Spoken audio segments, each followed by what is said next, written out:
ആദ്യമായിട്ട് NTPC പരീക്ഷ എഴുതാൻ പോകുന്ന കുട്ടികളാണ്, ആദ്യമായിട്ട് റെയിൽവേ പരീക്ഷകൾ എഴുതാൻ പോകണം, അതിൽ NTPC പരീക്ഷ നിങ്ങൾ ആദ്യമായിട്ട് എഴുതാൻ പോകണമെന്നുണ്ടെങ്കിൽ നിങ്ങൾ മനസ്സിലാക്കേണ്ട കാര്യം 2024 NTPC എക്സാം ഏകദേശം 15 മുതൽ 20 ദിവസങ്ങൾ നീണ്ടു നിൽക്കുന്ന ഒരു പ്രോസസ്സിലൂടെയാണ് എക്സാം കംപ്ലീറ്റ് ചെയ്തത്. എന്ന് പറഞ്ഞാൽ 15 ദിവസത്തോളം എക്സാം നടത്തിക്കൊണ്ടിരിക്കുകയാണ്. ഇപ്പോൾ ഗ്രൂപ്പ് ഡി എക്സാം എങ്ങനെയാണ് നടന്നുകൊണ്ടിരിക്കുന്നത് അതുപോലെ തന്നെയാണ് NTPC പരീക്ഷയും കണ്ടക്ട് ചെയ്തുകൊണ്ടിരുന്നത്.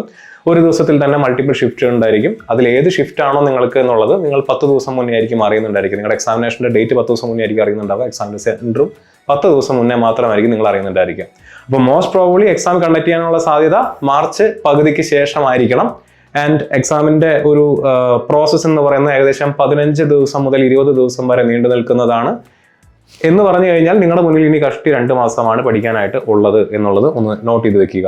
ഇനി ഗ്രാജുവേറ്റ് എക്സാം ആയിരിക്കും ആദ്യം നടക്കാൻ സാധ്യത. കഴിഞ്ഞ വർഷം അങ്ങനെ തന്നെയായിരുന്നു. ജൂൺ മാസത്തിലാണ് ഗ്രാജുവേറ്റ് എക്സാം. ജൂൺ 5 മുതൽ ജൂൺ 20-25 വരെയാണ് ഏകദേശം ഗ്രാജുവേറ്റ് ലെവൽ എക്സാം കണ്ടക്ട് ചെയ്തിരുന്നത്.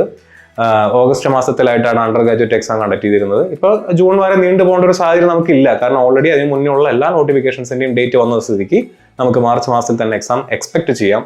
ഗ്രാജുവേറ്റ് ലെവൽ എക്സാം ആയിരിക്കും ആദ്യം വരാനുള്ള സാധ്യത.